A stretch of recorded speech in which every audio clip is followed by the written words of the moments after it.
There was a big fire at Company X. When I heard about it, I felt like I had been hit on the head with a hammer because that's where my husband works. I hoped he was okay. I called him, praying he had escaped from the fire. The phone rang, and then I heard his voice say, "Hello. Max, where are you? Are you safe?" I was so relieved to hear him that I spoke loudly. My husband seemed annoyed and said, "Why are you talking so loud?" "I'm at work. Don't call me while I'm working." And then he hung up. Even though Max wasn't involved in the fire, his response was strange. "My name is Mama. I'm 32 years old, and I'm a nurse. Work is a big part of my life. I got married 3 years ago when I was 29. I felt lucky to get married just before turning 30. I met my husband Max through a friend. We got along well and have enjoyed our married life in his company housing. We've been married for 3 years but don't have children yet. I believe we can build a happy family together. Max can be self-centered sometimes, but overall, he is kind and good. He shows his love to me and I feel safe with him. Recently, my husband has been very busy with work and even works on his days off. He seems tired and doesn't pay much attention to me at home. After dinner, he sits on the sofa in front of the TV, but he doesn't really watch it. Instead, he looks at his phone with the TV on in the background. When I talk to him, he just says things like, "Yeah," or "Oh." At first, I thought I might have said something to upset him, but then I decided he was just tired from his busy work schedule. Because of this, I made sure to take him lunch and prepare dinner every day. I tried to make our meals nutritious and well-balanced. Then one day, something strange happened. The day before, a coworker called and asked me to switch from the night shift to the day shift. I had originally told my husband that I would be working the night shift, so I planned to let him know about the change. But I got busy and ended up emailing him on the same day. I told him in the email that I had switched to the day shift and would make dinner and wait for him. But I didn't get a reply back. I thought he was busy at work, so I focused on my own work. But even after I finished work, he still hadn't responded. He used to reply quickly, even when he was busy, and sometimes used emojis in his texts. This time, he just read my message and didn't reply. Is he working too hard, or is this just what happens after 3 years of marriage? Feeling a bit sad, I stopped at the supermarket on my way home and bought some ingredients to cook a nutritious dinner for my husband. It was very cold today, so I decided to make a warm one-pot dish. I cut up the ingredients and waited for my husband to come home so I could start cooking right away. But no matter how long I waited, he didn't come home. He usually arrives home at 7 p.m., but when he finally got home, it was already 9 p.m. "Welcome back. You're home late. Did you do some overtime work?" "Oh yeah. But did you have to switch to the day shift suddenly?" Yeah. A coworker had an emergency. I was a bit late in letting you know." "I see. Well, I guess you couldn't help it, but it's a little annoying that you told me on the same day. I might have had plans to go out for a drink or something." "Oh, you're right. I'm sorry." I said that and turned on the stove for the pot. "Oh, you haven't eaten yet?" "No, I thought I'd wait for you."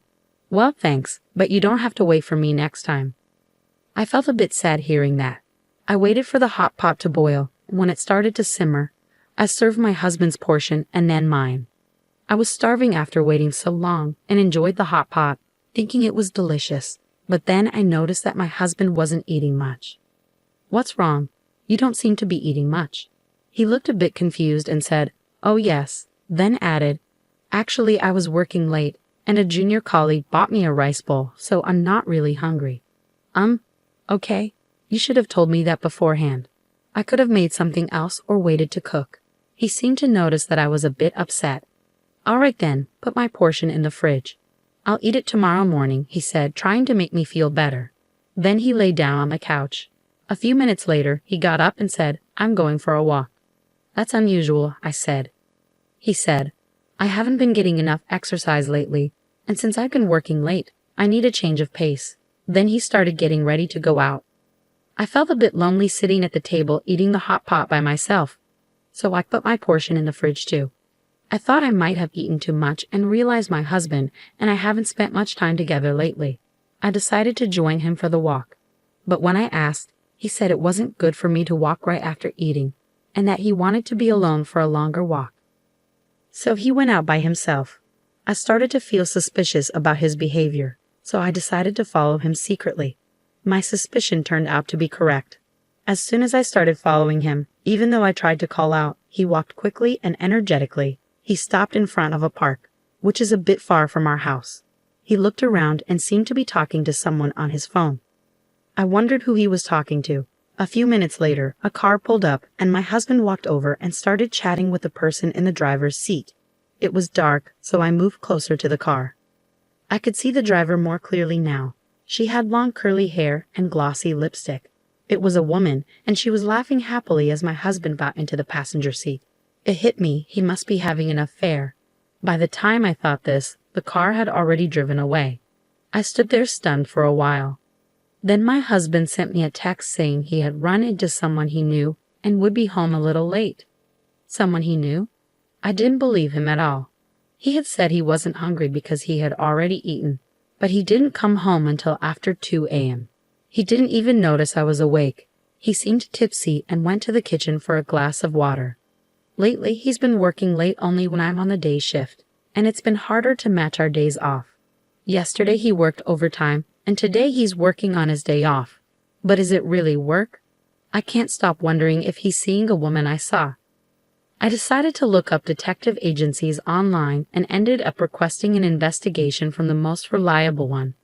I felt guilty about investigating behind my husband's back, but if nothing was going on, I could trust him again. So I went ahead with it. Waiting for the results was really tough. My husband was as quiet as ever, and every time I saw him, I thought about the woman I had seen. I wanted to find out the truth as quickly as possible. Then something surprising happened. It was Saturday, and I was busy working the day shift as usual. My husband was also working on his day off. I was focused on my work, thinking that since we were both at work, I didn't need to worry about anything else. Then I heard sirens in the distance. The sound got closer and louder. Just when I thought they were passing by, I heard more sirens. It wasn't just one fire truck, but 2 or 3 more. This meant there was a big fire nearby. I felt uneasy and worried. 2 of my colleagues, who had gone to the hospital room, returned with serious expressions. They were talking about the fire. "You mean the fire?" I asked. "Yes, that's right. Apparently, there was a big fire at Company X. My heart sank because that's where my husband worked. It felt like I had been hit on the head with a hammer. I quickly explained the situation to my colleagues and called my husband to make sure he was okay. I hoped he was safe. I called his phone, praying that he had escaped the fire. Despite our recent lack of communication, I always saw him off in the morning. The call rang, and then I heard his voice say, "Hello. Max, where are you? Are you safe?" I was so relieved to reach him that my voice got louder. My husband sounded annoyed and said, "What's the matter with you? You're talking so loud. I'm at work. Don't call me while I'm working." Then he hung up the call. At least my husband wasn't involved in the fire, but his response was odd. With such a big fire and several fire trucks at the scene, there was no way he could be working as usual. Did that mean he didn't actually go to work? And why was he so cold when I was just worried about him? I was growing angrier with him. Maybe I had been seeing him off just so he could meet another woman since we got married. So I made a decision. I would leave the house. When I got home, I immediately started packing my things. I found the results from the detective agency in the mailbox. They had just arrived. I decided to take the results with me as I left. My parents helped me pack, and I arranged for the movers to come right away. My husband didn't seem to know I was aware of the truth. He didn't contact me that night, and I guessed he was with his lover. I packed up many of my things, furniture and appliances I had from before we married. The room looked almost empty and deserted. As I looked around, I realized I had no emotional attachment to this place anymore. For now, I moved my things to my parents' house and began searching for a new place of my own. The next day, my husband finally called. "Hey, what's going on? Most of your stuff is gone." Of course I moved out. "What? What are you talking about? When are you coming back? What about my food and the house chores?" I was shocked by his reaction. Is that all he thinks about? During our conversation, I was reminded again of the fire at his company. It was clear he was with his affair partner instead of at work. The anger surged within me. "Why don't you find another woman to handle that for you?" "Huh?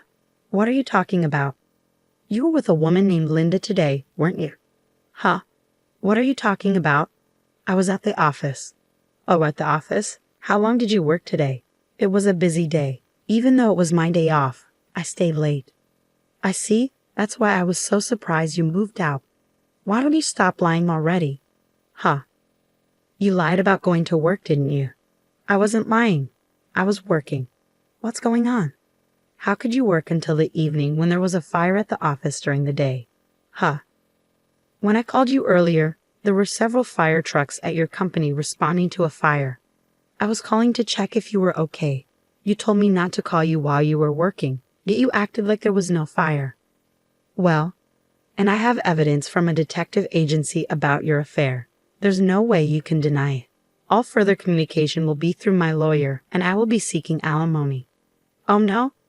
My husband kept begging for forgiveness and apologizing, but I no longer have any feelings for him. I'm sorry, but there's no way to fix this. I'm hanging up now. Wait. I went to my lawyer and asked for a divorce and alimony.